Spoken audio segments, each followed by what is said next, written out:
Mga master, okay lang bang? Huwag niyong skip ang mga ads sa aking mga video kung okay lang mga master. Salamat sa solid na suporta po. Yon, what's up mga masters? Nandito na naman tayo sa panibagong araw, panibagong kabanata na naman ang pagsasama-samahan natin ngayon guys.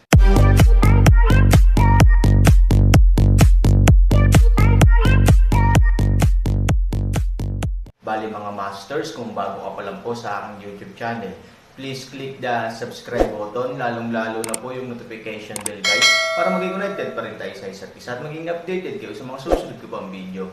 Bali mga masters, bago natin umpisahan ng kwento ay mag-shoutout po muna tayo para sa mga solid nating tagapakinig. Shoutout kay Fernando Jimeno, shoutout kay Goshen PH. Yun na nga mga masters, no? Bali hindi na ito patagalin. In 3, 2, 1, let's go! Ito ay talagang napakasimple. Karamihan sa mga lason ay tinatangay ng hangin, na ginagawang maraming mga tao na subconsciously subukan upang harangan ang mga ito. Ngunit sa katunayan, sila ay may posibilidad na huwag pansinin ang isang lugar na pinakamadaling mapapansin. Hindi nagsalita si Han Sanchen, tumingin lang sa kanyang mga paa. Putik, ang nakakalason na gas na ito ay talagang kumakalat sa lupa. Kahit na ang distansya ng paghahatid ay lubos na limitado, ito ay tiyak dahil madalas itong hindi pinansin na maaari itong palaging makamit ang layunin nito. Tama ba ako? Biglang natauhan si Ivory matapos marinig ang paliwanag ni Han Sanchen. Hindi katakataka na ipinagtanggol na niya ang kanyang sarili, ngunit nalasan pa rin siya. Ito ay dahil doon. Nanlaki ang mata nilang pito. Hindi nagsisinungaling si Han Sanchen. Ganito talaga ang paraan ng pagkalason nilang pito. Ang hangin ay isang mababaw na atake lamang. Matagal nang inaasahan ng kanilang mga nakatataas na ang ganitong paraan ng pagkalason ay hindi magiging problema sa pakikitungo sa mga hindi mapag-aalinlangan ng maliliit na tao, ngunit kapag nakilala nila ang isang master, kahit na ang iba ay hindi handa, maaari silang umiwas sa limitasyon dahil sa kanilang mahusay na mga kasanayan. Kaya, mayroon silang isang tunay na under the radar na pag-atake. Ilang tao sa mundong ito ang makapag-iisip na may maglalabas ng lason sa lupa. Ang lupa ay malaki at makapal, at karamihan sa lupa ay magpapalabnaw sa toxicity. Kaya, kakaunti ang mga tao na nagbabantay laban dito, ito ay bait. Paano mo nalaman? Hindi makapaniwalang tumingin ang pinuno kay Han Sanchen. Ngumiti si Han Sanchen, sa harap ng aking cultivation level, kayong lahat ay mga sanggol na natutong maglakad. Gusto kong tanungin kayo, ano ang ginagawa ninyo nang hindi nasa ilalim ng aking ilong? Pambata, muling nagkatinginan ang 7 tao, at sa pagkakataong ito, tuluyan na silang hindi natamba. Tumakbo, sigaw ng pinuno at inakay ang 6 na magkakapatid na umatras sa madilim na gabi. Sayang naman, siguro ito ay magagawa sa harap ng iba, o may pagkakataon, ngunit sa harap ni Han Sanchen, ang ganitong uri ng pag-uugali ay pag-aaksaya lamang ng pisikal na lakas. Sa bahagyang paggalaw ng kanyang kamay, biglang umihip ang itim na hangin sa madilim na gabi. Bago pa makatakbo ng ilang hakbang ang ilang tao, diretso silang napaatras ng itim na hangin, at pagkatapos ay masunuring lumapag sa harap ni Han Sanchen. Ang 7 ay walang balak na sumuko, at patuloy na tumakbo pasulong na galit na galit. Ngunit kahit anong pilit nila, palagi silang isang mabangis na operasyon, at talagang nakita nila ang halo sa lugar. Hindi sila makagalaw kahit isang pulgada. Naglakas loob pa ring tumakbo ang mga nangbuli sa akin. Tea-house ba talaga ang tingin mo sa akin? Nang bumagsak ang mga salita, direktang sumigaw si Han Sanchen kay Piyuan, ang pang-11 estilo. Si Pilyu, ang espada ay pumutok sa isang iglap, at sa isang iglap, ang 2 taong pinakamalapit kay Han Sanchen ay direktang ginawang mga piraso ng karne sa hilingan ng karne sa mismong lugar. Maliban sa mga damit na parang basahan, buto na lang ang natira. Sila ang kanyang laman at dugo ay nasa ilalim na ng espada, ganap na naging isang masa ng putik. Parang tinadtad ng bola-bola. Ang iba pang 5 tao ay natakot sa lugar, at maging si Piyuan ay medyo mahirap tingnan ng diretso, dahil ito ay masyadong brutal. It's okay to bully my apprentice. Kung gusto mong ay bully ang asawa ko, tapos na. Piyuan, may nagsabi kay Master mula pa noong bata siya na ang pagiging mabait sa kaaway ay pagiging malupit sa kanyang sarili. 11 estilo ang itinuro, at ang 5 taong ito ay magtuturo sa iyo na magsanay ng iyong mga kamay. Maglakas loob ka ba? Tanong ni Han Sanchen. Hindi ako naglakas loob. Umiling si Pi Yuan, total bata pa naman siya. Bagamat karaniwan na ang pagpatay, hindi pa niya sinubukan ang gayong madugong pagpatay. Gayunpaman, tulad ng sinabi ng amo, ang mga bastos na ito ay hindi lamang gustong pumatay sa akin, ngunit gusto ring ay bully ang asawa, hindi ko na siya matiis. Master, papunta na ako. Nang bumagsak ang mga salita, direktang itinaas ni Pei Yuan ang kanyang mahabang espada at agresibo siyang pinatay. Hindi makagalaw ang 5 tao na nagtangkang tumakas. Sa oras na ito, maaari lamang silang sumugod sa Pei Yuan at humingi ng awa, "Guro, huwag mo kaming patayin, huwag mo kaming patayin. Kami ay mali, kami ay mali. Basta payag kang mamatay kami, magagawa mo lahat ng gusto mong gawin namin." Ye, let US go, let US go. Hindi natin alam ang Mount Tai, mali tayo. Sumulyap si Pei Yuan kay Han Sanchen, nakita niyang tumango si Han Sanchen, hinampos niya ang kanyang espada at tumungo sa kanya. Storytelling channel sa YouTube. Puff. Sinabayan pa ng malutong na tunog. Kutsilyo sa ulo. 3 pang tao ang namatay sa lugar. Master, may 2 pang tao, subukan ko lang ang 11. Ang ika-11 anyo, ang pagsipa ng buto at pagputol ng laman, ay lahat ng malupit. Nang marinig ito ng 2, namumutla na sila sa takot, at napunit ang kanilang atay at apdo. Hindi, sir, kami ay mali, kami ay malalim na mali, wala kang pakialam sa kontrabida, patawarin mo kami, patawarin mo kami. Habang nag-uusap ay nabasa na ng 2 ang kanilang pantalon. 5 magkapatid lang ang bumagsak sa harap nila sa isang kisap mata, at lahat ay namatay sa kalunos-lunos, paanong hindi sila magugulat, paanong hindi sila matatakot. Emph, patawarin mo na ako. Hindi kita nakitang nagpakita ng awa sa amin noon. Mamatay na tayo. Malamig na uminom si Pi Yuan, at magsisimula na. Sa wakas ay hindi na nakayanan ng pinuno, at sumigaw ng malakas, "Huwag, huwag, iwan ang mga tao sa ilalim ng espada, panatilihin ang mga tao sa ilalim ng espada.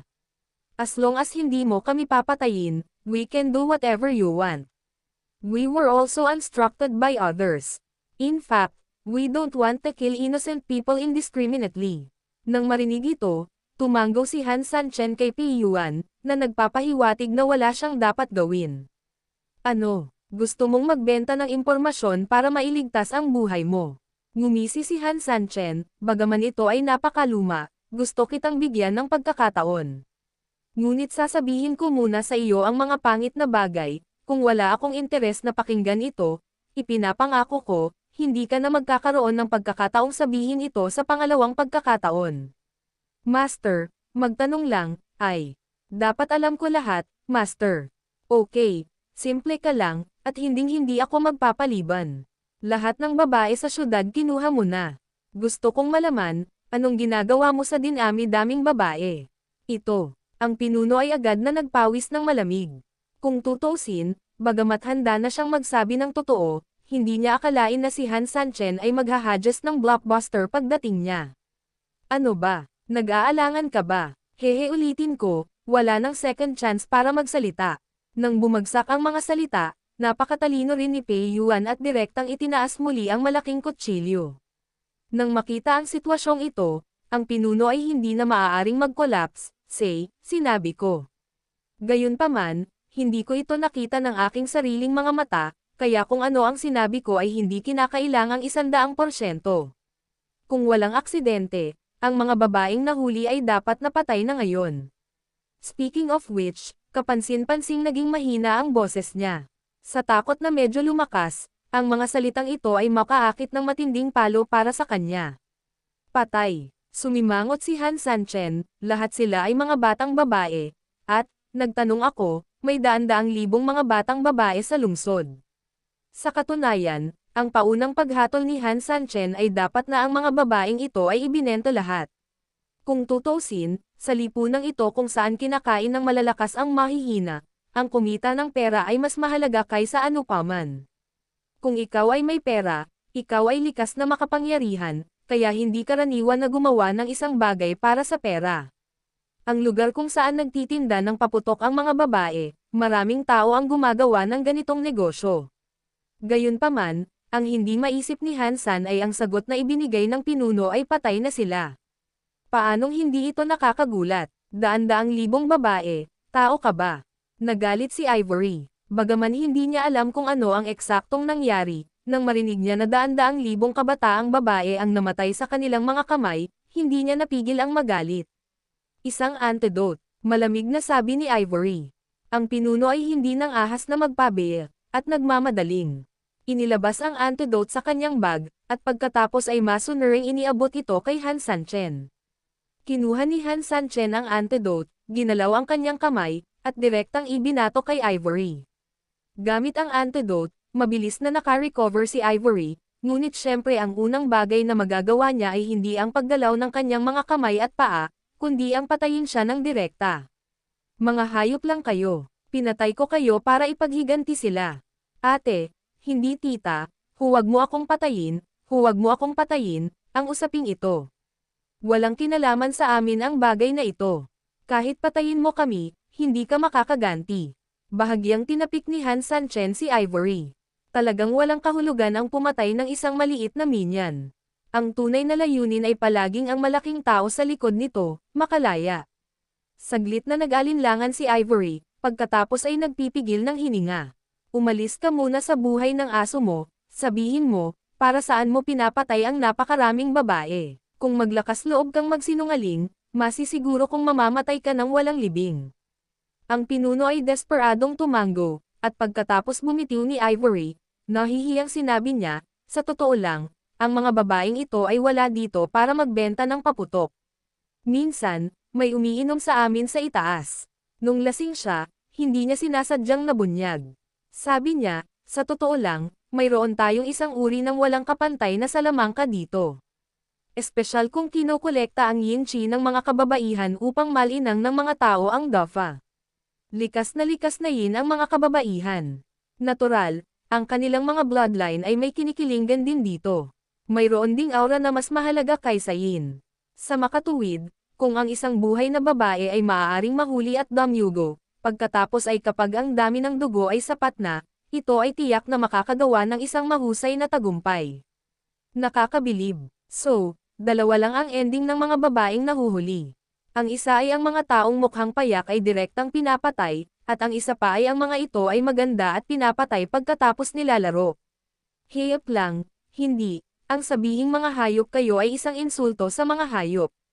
Malamig na sambat ni Ivory. Sapat na para pumatay ng mga tao, at ilang kababaihan ang kailangang magdusa sa kahihiyan ng isang gabi, pagkatapos ay mamamatay. Kanang isang gabi, galit, ito lang ang narinig namin.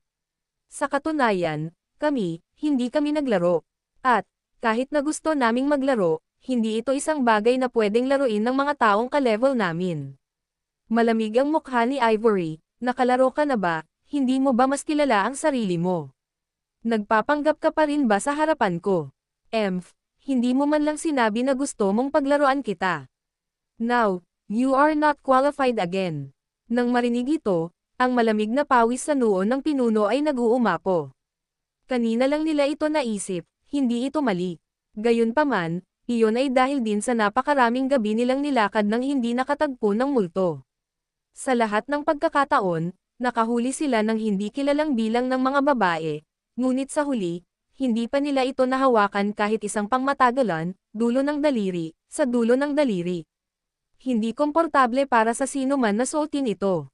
Lahat sila ay mga normal na lalaki, paanong walang ganoong demand na.